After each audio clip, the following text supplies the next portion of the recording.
Bonjour et bienvenue les amis, Philippines Together en direct des Philippines avec ces magnifiques bananiers. Aujourd'hui on a eu du beau temps, donc ça fait plaisir d'avoir du beau temps.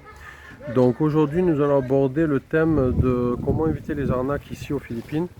Donc en fait je vais vous expliquer, quand vous voulez vous déplacer, en fait si le moyen le plus sûr de se déplacer à un prix correct, c'est d'utiliser Grab. L'application Grab, c'est comme Uber, c'est Grab. C'est une application.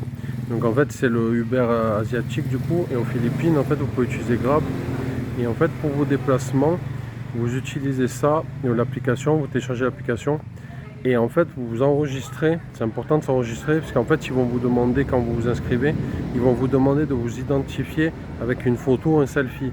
Donc il ne faut pas faire n'importe quoi, et quand vous mettez votre nom, il faut mettre votre vrai nom. Parce qu'en fait, quand le chauffeur va arriver, ça va être comme Uber. Ils vont vous demander, ils vont vous dire est-ce que vous appelez par exemple Pierre. Si vous avez marqué le beau gosse du 13 ou des pseudos comme ça ou je sais pas quoi, voilà, ça va être compliqué. Même pour eux, essayez de faire simple. Si vous avez un prénom un petit peu compliqué, essayez de mettre un prénom qu'un Philippin pourra prononcer, quoi. Parce que bon, c'est une nation qui est asiatique mais qui est américanisée. Donc si vous préférez, par exemple, vous appeler Jean, préférez John, par exemple, ce sera plus simple pour eux et pour tout le monde en fait. Mais si vous avez un prénom compliqué, essayez de faire soit un raccourci, un diminutif ou quelque chose comme ça. Mais en tout cas, à chaque fois, pour confirmer que c'est bien vous, dès que vous montez dans le véhicule, ils vont bien vous dire est-ce que vous vous appelez un tel ou un tel. Donc vous devez confirmer. Donc si vous avez un nom imprononçable ou que vous avez un nom trop compliqué, etc., ça va être compliqué pour eux et ça va compliquer l'interaction, quoi. Donc voilà. Donc vous avez l'application Grab, Grab. Donc je répète, Grab, l'application, elle va vous être super utile. Donc les trajets, ça coûte à peu près 300 pesos pour à peu près 30 minutes. Bon, après ça varie, hein. Ça dépend où vous êtes aussi. Si vous êtes à un endroit très fréquenté, vous allez trouver facilement des Grab à proximité. En fait, ils vous géolocalisent tout simplement et vous allez avoir des chauffeurs. Si vous êtes dans la pampa, un endroit paumé où il n'y a personne, ça va être plus compliqué évidemment. Mais si vous êtes par exemple en ville à Cebu, normalement vous avez un chauffeur qui vient rapidement. Le problème que vous allez rencontrer, c'est qu'en fait sur Grab, quand la course n'est pas très grande, que vous n'allez pas très loin, par exemple il va vous afficher 150 pesos, il y a des gens qui n'ont pas envie de bosser et le mec il va pas venir en fait. Donc vous allez tourner longtemps avant de trouver un chauffeur disponible, quoi. Mais en fait c'est parce que la course ne l'intéresse pas. Ou alors il y en a qui prennent la course et après finalement ils annulent. Donc du coup il faut bien faire attention à ça, surtout de nuit. Je vous conseille de nuit de vous organiser parce que la nuit ça peut être très compliqué. La nuit, si vous êtes en pleine ville, à Cebu par exemple, et qu'il n'y a pas de Grab qui vous prend, etc., ça peut être un peu compliqué, ça peut être un peu relou. Donc franchement, voilà, pour l'organisation, il vaut mieux s'organiser avant. Et c'est assez rapide. En général, vous avez un chauffeur qui arrive aux alentours de 5 minutes à peu près. Vous commandez donc avec votre application, vous lancez votre application et 5 minutes après, ça varie, c'est toujours pareil, ça varie où vous êtes. Ça dépend du trafic évidemment, s'il y a beaucoup de monde, ça va prendre plus de temps. Mais en général, 5 minutes, on va dire 5-10 minutes. Voilà, des fois c'est 6 minutes, des fois c'est 8 minutes. Ça dépend vraiment du jour de la semaine, ça dépend du trafic, ça dépend de plein de trucs. Mais dans l'ensemble, vous allez avoir à peu près entre 5 et 10 minutes donc pour avoir votre destination.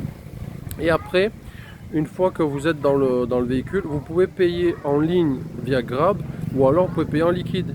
Vous n'êtes pas obligé de payer en ligne, vous pouvez payer en liquide. Donc vous gardez votre monnaie. Par contre, gros conseil les amis, quand vous payez votre Grab, vous devez avoir comment on dit, le change. Vous devez avoir la pointe.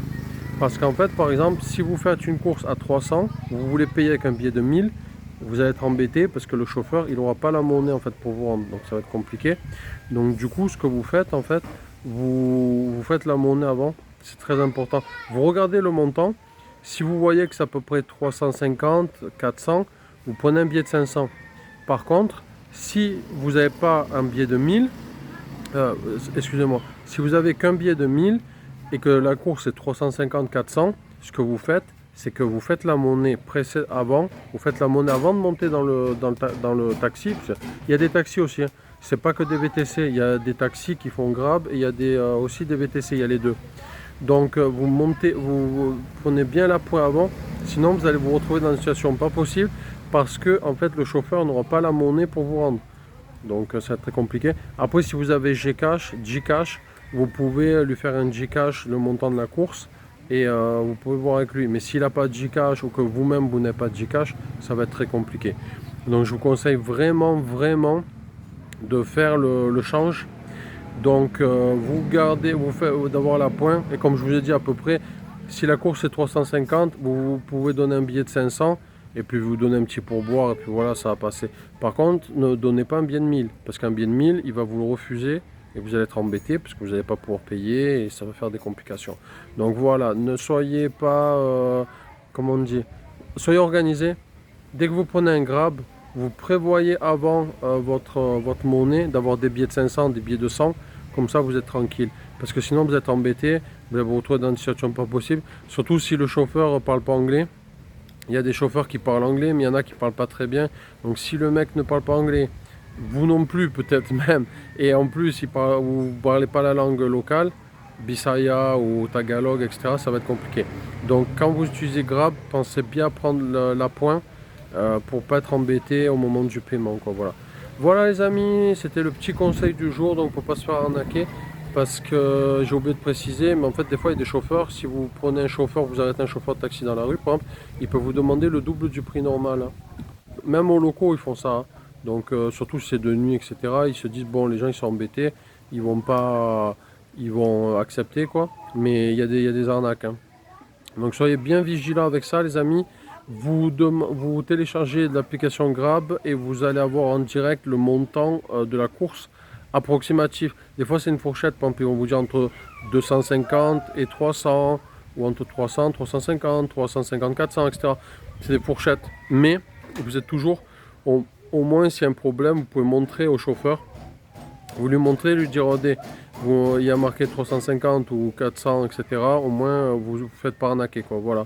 Donc n'hésitez pas à vous abonner pour plus de conseils, à nous dire si vous avez besoin de quelque chose de précis, savoir des astuces et des conseils tout simplement sur les Philippines. N'hésitez pas à poser vos questions, on y répondra tranquillement après, quoi. Voilà. Voilà, merci d'avoir regardé cette vidéo jusqu'au bout. N'hésitez pas à vous abonner, à laisser un petit like sur la vidéo, ça nous fera plaisir. Et à nous rejoindre en live, on fait souvent des lives régulièrement. Fait tous les jours en fait en ce moment, donc n'hésitez pas à passer nous faire un petit bonjour sur le live, ça nous fera plaisir.